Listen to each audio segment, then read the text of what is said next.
I was like, can you just send me a track? I just need to like train of thought word vomit. And so she sent me the track of doing my best, and I went and sat by the ocean, and I just train of thought word vomited. Yeah, oh yeah. My God.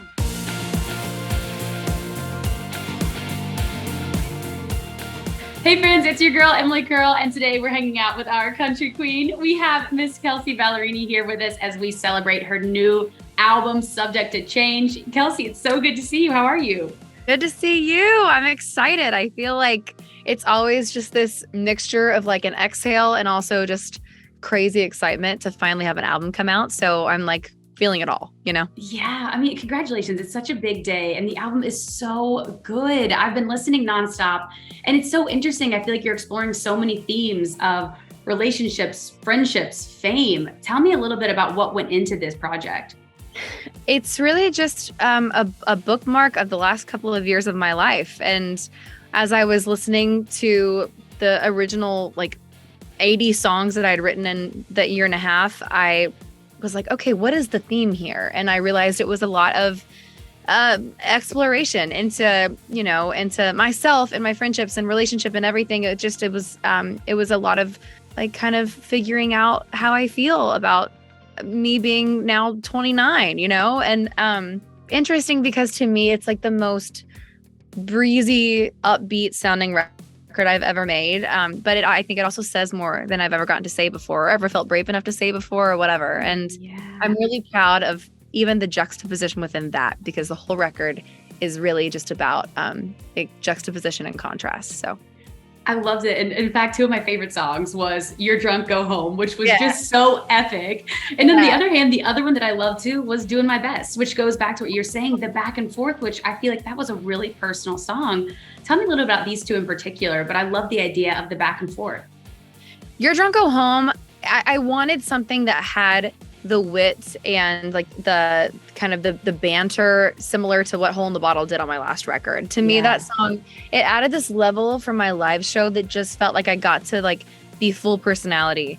And I loved that, and I wanted to have another layer of that. So You're Drunk, Go Home was written one night drunk in Florida. And and so as soon as we wrote it, I was like, I love the idea of having two other women on it with me. And I like went through my brain and I was like, who are A, your friends, and B, people that have like sass and wit. And I was like, Carly and Kelly, and they just added so much to that song, and all I think about is like performing it. I'm so excited about it. Oh my God, that's gonna be amazing. And then Doing My Best is it came later. I was listening to the first 10 songs that we had already cut for the record, and You're Drunk, Go Home was one of those, and like Muscle Memory was one of those. And I was realizing that I had picked a lot of songs where I was almost playing a character. And it wasn't super, this is where I'm at in my life in this moment. And I felt like I was doing a disservice to myself and like the work I've done on myself and growth and all of that if I didn't have at least one that was jarringly honest. And so I was on vacation when I had this thought. And I had one of my friends who is a producer on the record. Her name's Elisa Vanderheim.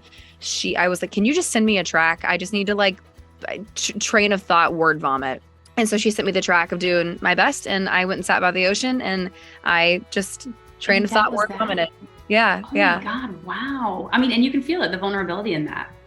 It's just a song about like taking ownership for your cringe. I'm like, these are things that people have. These are the things that people have watched from me publicly that I'm just gonna go ahead and take back the ownership.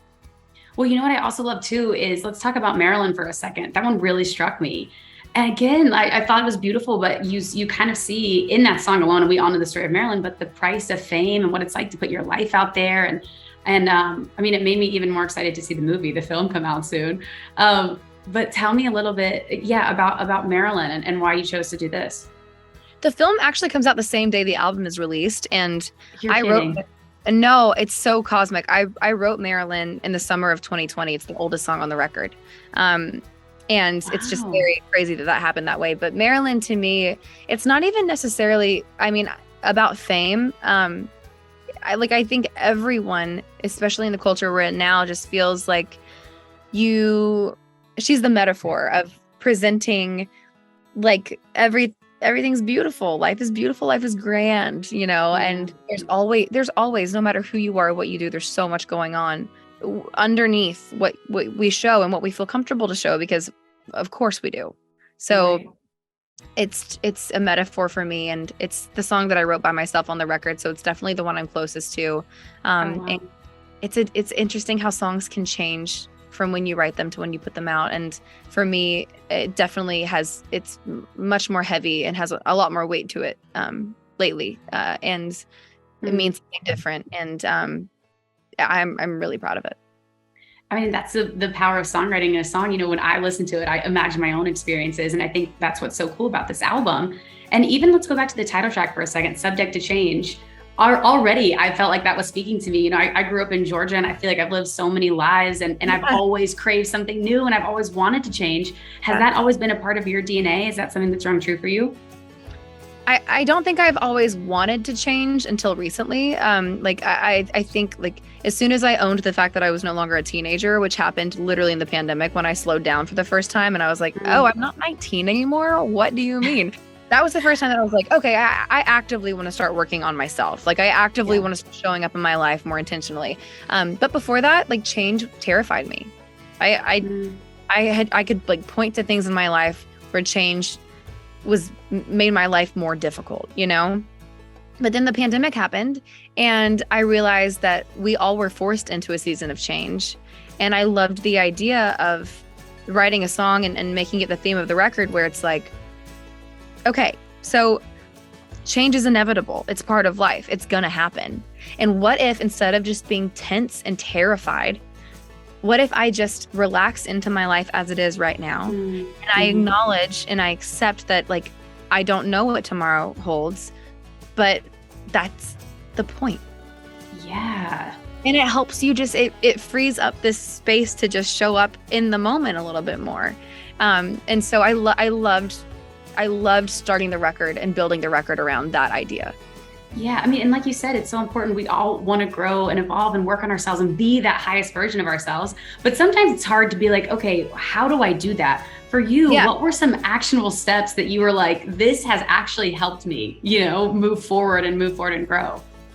Well, I also think it's important to acknowledge that it's a messy process, like growing up is messy. And like that song literally says, if I'm honest, growing up, it kind of hurts like hell. It's so messy like that, but that's also honest, and I think the things for me that have helped me are certainly therapy, balance. I didn't realize how much I need balance in my life, because I obviously love to work and I use work really lightly because I love being busy, because I get to do what I love most in the world. But I've realized that I need a bit more balance than I have before. And friendship is like everything. I really have realized that the last few years, like the importance of female friendship is just, I can't say enough about how impactful it's been for me. And so I think those are the three things that I've really leaned on as I've navigated my life. I mean, it's funny. That's what literally in my notes, I put the invisible string of a friendship theme throughout the album. I felt that too. I can't help myself view it out. I'm doing them too. I loved it because that's been something that's so important in my life. So immediately I gravitated towards that, which I love. And then so Kelsea, for our last question before we go, because I know we're running out of time, is for your fans listening, they're hearing this album today for the first time. What do you hope is the main takeaway for them?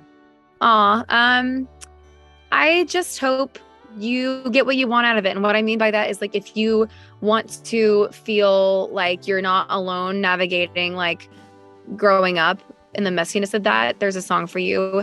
If you're in love, there's a song for you. Like, if you're going through a heartbreak, there's a song for you. If you just want to dance and go drink, there's a song for you. I hope that people feel seen, because I think for me, listening to this record back, now that it's like, done and out, I think for me, it really honors where I'm at in my life right now. And I think in doing that, hopefully people feel that in their own lives.